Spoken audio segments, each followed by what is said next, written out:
Sí, y seguimos, hablando entonces de las dificultades de José Antonio Kast para armar el gabinete, porque a menos de 2 meses de asumir el poder, el presidente electo José Antonio Kast enfrenta tensiones con los partidos que lo apoyaron en segunda vuelta, producto de su diseño del gabinete compuesto mayoritariamente por figuras independientes. Lo hemos dicho acá en reiteradas ocasiones, poco y nada de partidos oficiales. La exclusión de representantes políticos ha generado molestia en republicanos, la UDI y Renovación Nacional, que advirtieron al futuro mandatario sobre riesgos de un equipo sin experiencia legislativa en un Congreso fragmentado. Puros ministros ingenieros, como también pasó con Piñera. Ingenieros comerciales, que vienen del mundo de la gerencia. Sí. Pero bueno, hasta ahora, profe, haciendo el conteo, ¿hay como 7 militantes en total en todo el gabinete? 6 o 7. 6 o 7. De 25. De 25. Hagamos el conteo rápido. Jimena Rincón, demócrata. 1. Claudio Alvarado. Claudio Alvarado, UDI. 2. José García Ruminot, RN, 3. Los 2 republicanos, María Jesús Wolf y Martina Rau, 5. Y Undurraga, a Francisco Undurraga, 6. Y la Social Cristiana de la Mujer, 7. Hasta ahora llevamos eso. ¿Qué le parece la decisión que está tomando Kast de dejar en un segundo o tercer plano a los partidos? Bueno, los partidos, a ver, yo he vivido esa experiencia. Mira, pero además la historia siempre sirve. Cuando ganó Jorge Alessandri el 58, Alessandri era un hombre de derecha, muy vinculado al gran empresariado, fue presidente de la CPC, fue consejero de la SOFOFA, presidente de la Papelera, en varios directorios. La gente, la opinión pública, los medios del 58 al 64 hablaron del gobierno de los gerentes. Uh-huh. Y quedó instalado, porque la mayoría también era independiente. En ese tiempo no había ni la UDI ni RN, estaba conservadores y liberales. Entonces, esa experiencia. Ahora, el presidente Piñera, en su Piñera 1, repitió lo de Alessandri. 8 militantes tuvo Piñera 1. 4 UDI, 4 RN. Pero se le desfondó, pues tuvo que llamar a la patrulla juvenil en pleno. Exactamente. Entonces, yo creo que es una apuesta al presidente electo. Yo creo que quiere tener mucho control, pero además tiene un problema, en mi opinión. Al final, más que los partidos, lo que tiene el presidente es gente de Libertad y Desarrollo, gente de la CPC, del mundo empresarial. Y claro, eso te polariza la sociedad, porque, a ver cómo lo digo, que el canciller, no lo conozco, Francisco Pérez Maquena, provenga de ser el jefe operativo del grupo Quiñenco. Entonces, La Paz Zárate es una analista internacional que yo la conozco, escribió una carta enorme en el Mercurio diciendo, pero ¿cómo pueden colocar a un hombre de negocios en la Cancillería en el mundo que estamos viviendo? Por ejemplo. Y miren, por mucho tiempo que no estuve de acuerdo con Kaiser, no estoy de acuerdo. Kaiser le dice a sus militantes cuando rechaza ir al gabinete que este es un gobierno de tecnócratas, con mucha presencia empresarial y poco de fuerza política. Kaiser. ¿Pero se acuerda que Alfredo Moreno, que fue canciller de Piñera, venía de la gerencia de... No, CPC. CPC también. Obvio. Bueno, pero lo pusieron de canciller, pues, y creo que, y es lo que planteaban en las mesas de análisis de los distintos programas de radio y tele que yo me pongo a escuchar el fin de semana, de que no todo gerente general de empresa, ingeniero comercial, necesariamente fracasó, y Alfredo Moreno un ejemplo, alguien que venía del mundo empresarial y logró hacerse un político. Sí. No, yo creo que Alfredo Moreno en algún minuto con la complicidad del Mercurio, yo creo que se puso como futuro candidato a presidencia. Y él, acuérdense que él estuvo en el acuerdo por la paz pero te quiero decir que él fue, el primer cargo fue ministro de Desarrollo Social. Ah, claro, pero después pasó a Cancillería. Claro. Y hay una foto del Mercurio espectacular, en colores, primera página, a las 3 días de haber asumido Moreno como ministro de Desarrollo Social, hay una foto en Conchalí, en una población, saludando a unos compadres que están esperando la micro. Dije yo, Oiga, profe. Nos faltaron 2 nombres de militantes.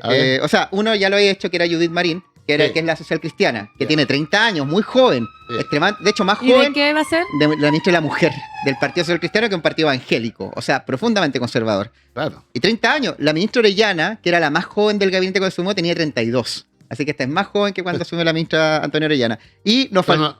el carnet de identidad para estos efectos no tiene Sí. nada que ver. Porque No, es verdad. Bueno, y nos faltó también Jaime Campos, porque es militante. También. militante de amarillo. Así que ahí ¿Y tendríamos él sería? 8. ¿Ah? ¿Cómo? ¿De qué sería campo? Agricultura. Agricultura. Agricultura, de Entonces veras. ahora tenemos 8 De 25, un de tercio. 25 y un UDI. Y además quiero decirte que ese UDI, Claudio Alvarado, es muy crítico de la, o fue allá, ahora está calladito, de la actual directiva, porque Alvarado y unos 2 o 3 diputados nuevos, Cretón entre otros, yo le he leído la entrevista a Cretón, dice, la UDI tiene que volver a acercarse más a los republicanos y dejar bypass a Chile Vamos. Así que no, Se viene. se viene. Pero esas son tesis en disputa dentro del partido. Al otro día invitamos acá a Juan Pedro Lars, que es un militante de base, que estuvo fue secretario de la FECH del 2011. Imagina, había un gremialista en la FECH del movimiento estudiantil de Camila Vallejo, y planteaba que parte de la UDI quiere volver a retomar el liderazgo de su sector, que lo perdió ante republicano. Y hay otra mitad de la UDI que dice, ¿sabéis qué? Republicano del camino, vámonos para allá y tirémonos Bueno, para allá. en esta conferencia que tuvieron el fin de semana, se perfilan 2 posiciones. La que dicen perfil propio, vuelta a la UDI popular y más cercano a los republicanos, y el otro, que lo conduce Belolio, el alcalde de Providencia, que te dice, no, sigamos con Chile Vamos. Ahora, eso no es menor, porque los UDI partidarios de seguir con Chile Vamos es para consolidar una centro derecha. El otro lado es para irse completamente a la derecha y estar al ladito de los republicanos. Ahora, no deja de ser también interesante para el gobierno que va a asumir el que Kaiser haya decidido abandonar, no entrar al gobierno. Porque son 8 diputados y una senadora, la hermana. Ojo, yo siempre he dicho de aquí mismo, pero en muchas partes, voy a hablar que estoy aquí, que el presidente electo, el 12 de marzo, tiene 2 candidatos presidenciales corriendo. A partir del 12 de marzo. Un aliado, Kaiser, y otro, que no sé si volvió a Alabama. Franco Parisi. Ojo, ¿y saben cómo se definió Kaiser una vez que tomó la decisión de no ir al gobierno? Ante una pregunta de un colega tuyo. No, yo voy a hacer una oposición amistosa.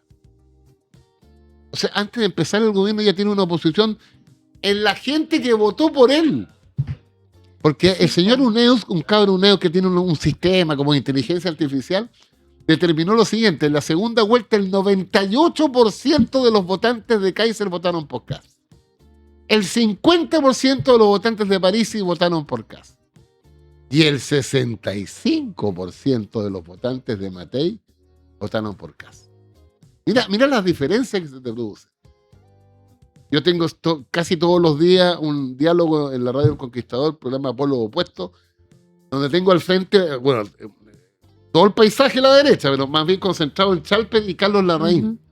Y Chalper le dice a los auditores, no es que me diga a mí, que la tarea de Renovación Nacional y Chile Vamos es perfilar la centro derecha y no mimetizarse con la derecha.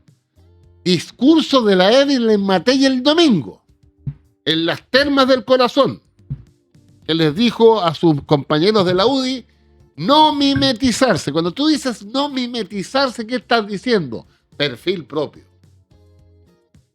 Entonces van a haber 3 oposiciones y van a haber 3 derechas. Pero, y profe, ¿qué tipo de gobernabilidad asegura esto que ya al final, imagínese que era Kaiser, que usted está diciendo el 90% lo apoyaba, ahora va a ser oposición, todo RN que no le dan espacio en el gabinete? Bueno, ¿Cómo mira, se va a gobernar con quién? lo que pasa es lo siguiente, que gobernar, una cosa es la administración diaria, y que olvídate, mira los incendios. Pero la clave de la gobernabilidad está en el Parlamento. Entonces vamos a ver, pero mira, si ya pasó, pues. Cuando el gobierno manda el reajuste del sector público más todo el árbol de Pascua, ¿qué dicen los republicanos? No a la idea de legislar. ¿Qué dicen los libertarios? No a la idea de legislar. ¿Qué dice una parte de la UDI? No a la idea de legislar. ¿Qué dice Renovación Nacional? Votamos a favor. Mira, en un proyecto de Un ley desorden. a 60 días que asume el nuevo gobierno. Entonces vamos a ver, además, yo creo que en los temas más bien económicos, la derecha va a estar unida en el Parlamento. ¿Qué es lo importante, dice usted? Para la gobernabilidad. Claro. Ahora, este es un Parlamento con, fíjense bien, pues, ¿no? Las derechas tienen 76, réstale 8, me quedan 68. 68. Pero de esos 68 hay 18 de la UDI, 13 de RN, 31 republicanos, me parece que 2 o 3 social cristianos, 2 de Bópoli, ¿no? Profe, si usted fuera de derecha como alguna vez lo fue, ¿que alguna vez lo fue? ¿Sí, verdad? Sí. ¿Qué haría si usted fuera...? Déjame contarte algo interesante sobre eso. ¿Después me responde la pregunta? Sí, mira. Es que ayer estuve con un grupo de cabros socialistas. Entonces, había uno que no era militante, pero me dijo, yo ayudé al candidato a diputado Rodrigo Rettig, Las Condes. Liberal. Entonces, me dice, ¿tú sabes cuándo impactó más Rodrigo Rettig? Cuando le preguntaron que había sido de derecha y ahora era más bien de centro izquierda. Le preguntaron, ¿qué te pasó? ¿Qué es lo que respondió Rettig? Empecé a leer. Sí. Sí, po. Entonces yo en vez de darme una vuelta, empecé a leer. Ya, pero La pregunta. usted alguna vez fue de derecha, y si usted fuera de derecha, ya como alguna vez lo fue, ¿cuál cree que sería la apuesta de un partido como la UDI para mantener un eje? O sea, ¿de qué lado estaría de la tesis de mantenerse? ¿Irse con republicanos como Eduardo Cretón? ¿O decir, hagamos camino propio para que esta derecha más radical no nos coma y nosotros estemos de vagón de cola? Ya se lo y comió. me quede... ¿Pero qué haría? ¿Haría lo que Cristóbal Belolio o de lo que plantea...? No, yo creo que, a ver, esto es un contrafactual, pero me parece que la derecha con más futuro es la centro derecha. Pero eso no lo dicen hoy día los números. Cíclico. O sea, mira lo que pasó en España. Yo tengo como referencia en España tanto el Partido Socialista Obrero Español con Podemos y el Partido Popular con Vox. El Partido Popular es duro como opositor, pero se instaló de tal fuerza que la amenaza de Vox está atenuada. Yo creo que el mundo de la derecha, que en Chile está electoralmente entre el 40 y 44 promedio, la irrupción de republicanos, porque finalmente los republicanos son como los herederos de la UDI. ¿Vamos? Entonces la UDI está ahí. Y la UDI se pliega a los republicanos, bueno, al final que sea una sola cosa. O sea, la sobrevivencia de la UDI como tal está en su alianza con Renovación Nacional. Porque finalmente, entre caviar sustituto y caviar auténtico, comemos caviar auténtico.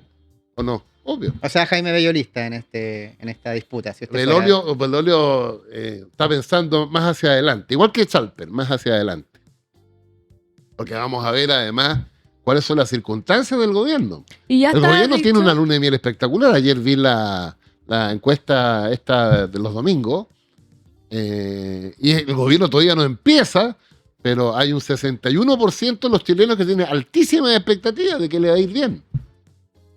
Solo un 19% que le va a ir mal y un 18% que le va a ir regular. O sea, el presidente electo parte con Mucho todo. apoyo. Bueno, era que no, 58%. Pero vamos a ver cómo se administra ese apoyo. Y profe, como hemos hablado de nombres bastante polémicos que pueden integrar el gabinete, usted mismo estaba diciendo ahora, yo no tenía en la mira eso que el canciller era jefe o dueño de no sé qué. No, el principal ejecutivo del Grupo Quillenco. Ya. Para que nuestros ciudadanos sepan, el Grupo Quillenco es el grupo económico más grande, bajo obviamente el liderazgo de Andrónico Luxich, pero para que tengan una idea de qué estamos hablando, los activos del Grupo Quillenco. O sea, si yo mañana me lo quiero comprar, tendría que tener 78.000 millones de dólares. Así. Para que tengan una idea, el presupuesto de Chile son 90.000 millones de dólares. Ya. Eso, por ejemplo, ese nombre. Tenemos también a Rabat, que defendió a Pinochet en la operación Colombo. Tenemos también a Quirós, que tiene el tema de la colusión de los pollos. Como mucha gente Pero que estuvo... fíjate, ahí yo me metí en detalle, ¿eh? ¿Ya? No es que él haya armado la colusión, sino le asesoró a las empresas que estaban acusadas. El ideólogo Claro. hizo informes que después ayudaron a Claro. defender la Gestor, posición. ¿cómo se llama cuando tiene una figura legal? Como el- Gestor, ideólogo, Sí. autor intelectual. el autor intelectual. Entonces, ¿cómo se parte un gobierno? Es como que un gobierno así y tenga apoyo a pesar de todo, como que la gente no siente malestar, por ejemplo, como decir como qué grotesco que un jefe dueño y que su empresa cueste 78 mil millones de dólares sea canciller, qué terrible que Rabat sea de los derechos humanos. Entonces, como y uno dice, ay, hay un 61% de aprobación. ¿Por qué? Como, ¿cuál es la reflexión que haría como la población? yo tengo la mía convencido. A ver. El gran triunfo de la derecha no tiene que ver con ideología. Tiene que ver que la derecha logró captar la mitad del voto popular, que era un voto más bien siempre, históricamente, cercano a la izquierda en todas sus expresiones. Y lo captó diciéndole al ciudadano que tiene miedo, si usted vota por mí, va a dejar de tener miedo. Voy a hacer una caricatura, porque lo voy a poner en un carabinero a cada uno de ustedes. Si usted está indignado con los migrantes ilegales que le bailan hasta las 4 de la mañana y tienen un olor a fritanga hasta las 5:30, no va a tener más ese olor ni ese ruido. Mira lo que pasó es que es muy importante esto. El Mercurio publicó una encuesta de la Universidad del Desarrollo sobre la reacción ciudadana frente al fallo de Crespo. Por favor, síganme esto. Conteo general, 55% a favor del fallo, 45% en contra del fallo. Pero la misma universidad desagrega entre votantes permanentes y votantes obligados. Díganme, en los votantes obligados, o sea, los más despolitizados, 68% de acuerdo con el fallo. Y en los votantes permanentes, 54% en contra del fallo. Entonces, cuando tú te remites a la segunda vuelta, yo conversé con unos compañeros de Puente Alto, me dice que en una parte de Bajos de Mena, en la campaña, fueron entregados unos panfletos y la Gallá los echó del pasaje. Te quiero decir algo más brutal. A uno de los compañeros le dijeron, ¿por qué no los mataron a todos el 11 de septiembre?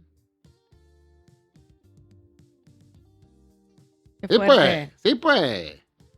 Y ayer, este es uno de los cabros, fíjate, qué interesante que me acordé. Son de Concepción estos 3 compadres que yo me junté con ellos. Y uno me dice lo siguiente. Hay un barrio, se me olvidó el nombre, un barrio en que las casas son entregadas por el Estado. L19. La educación es gratis. La salud tiene un Cefán a 2 metros. Todo. El 43% de ese lugar que votan en 2 escuelas, el 43% votó por París. El 22% por Janet Jara. ¿Qué pasa ahí? ¿Quieren ganar más platita? No. O sea, popular. Por eso. Quieren... Nadie le fue a explicar que todas las condiciones materiales de existencia que tienen es gracias a la izquierda que logró avanzar en el gobierno y en el parlamento, y no sabe esa gente que mucha gente de la derecha votó en contra de eso.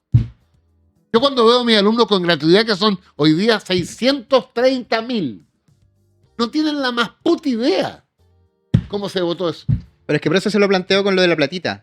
Uno cuando tiene como ciertas cosas ya de base, que uno a veces no sabe porque están, no se cuestiona, dice, ¿qué me falta? Y prima más el qué me falta que lo que ya tengo. No sé si me entiende. Entonces, como ya tengo y lo dan educación... por ganado y no creen que lo van a Lo perder. dan por sentado. Como que eso está de base. Sí.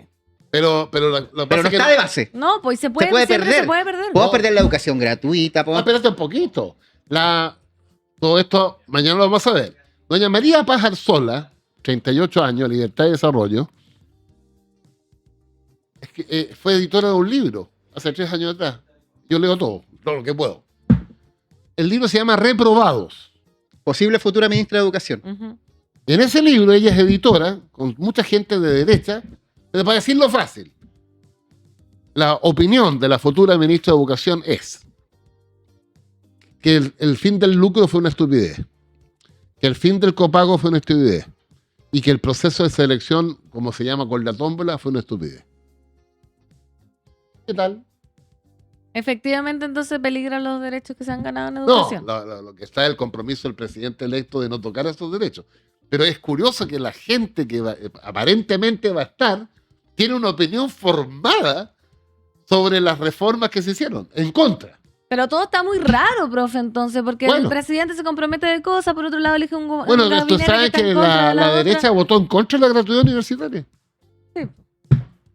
Después, Ya, pero usted dice entonces que lo que se va a gobernar va a ser en el Congreso más que mejor que... vamos a ver cuál es el argumento. Vamos a suponer que esta ciudadana, pues bien joven, 38 años, la María Paz Arzola, ya administra una conferencia de prensa. Yo si fuera periodista le diría, ¿usted sigue opinando de que Claro. el fin del copago es una estupidez? ¿Que el fin del lucro es una tontera? ¿Que la selección vía tómbola es una tontera? ¿O que la gratuidad universitaria es regresiva? Mañana vamos a saber todo y vamos a ver cuánto va a durar, porque recordemos que hay ministros que han durado, ¿cuánto? 48 horas. El ministro de Cultura, ¿cómo se llama? Roja. Sí, Roja. 2018 fue Claro. eso. ¿Duró cuánto? 48 horas. Bueno, increíble. Bueno, cada uno es como es nomás. Pero hoy día veía Mercurio Vida Social, 6:30 de la mañana.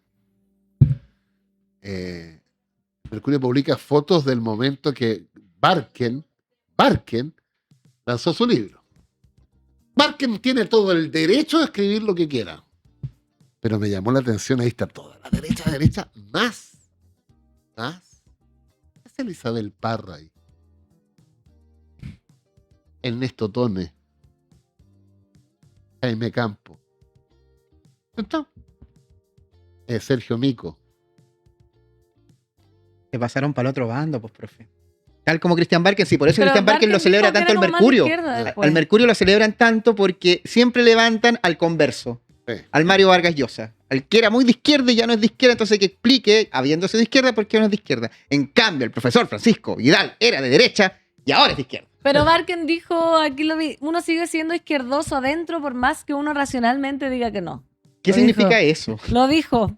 No, Lo dijo sí el lo 4 dijo. de enero del 2026. No, sí lo dijo, sí dio una entrevista pero ahí. además creo. Barken, yo no sabía, fue militante del MAPU. Sí, po. Imagínate. Del Sí, MAPU po. obrero campesino, de Jaime Gamburi. Bueno, pero esos fueron los que más se convirtieron de todos los convertidos, de los conversos. No. ¿Cuáles fueron los más conversos? Los Mapus, sí. No. O sea, Hay harto más, en po. la viña- Eugenio Tironi, pero Tironi sigue siendo, o sea, Carlos Correa, Enrique Enrique Correa, perdón. Garretón. Garretón. Ese es el cambio más radical. Claro. Porque no tiene usted por qué saber, pero Garretón era el líder del MAPU antes que se dividiera en marzo del 73 y competía en su radicalismo con Carlos Altamirano. Y Sí, ahora, Bueno, Profesor Profe. Francisco Vidal. ¿cómo voy a criticar yo a estos compadres si yo me También se di una vuelta. vuelta en el aire, pero Pero es que usted leyó hartos libros. pero hacia la luz? claro, vio la luz. Oye, profe Pero Vidal. ¿sabes qué más me gustó mucho esa? Yo creo que si la gente empieza a leer de forma objetiva, tiende a pensar de una manera distinta, en la medida que se informe. ¿Qué tal? ¿Qué tal? ¿Qué tal?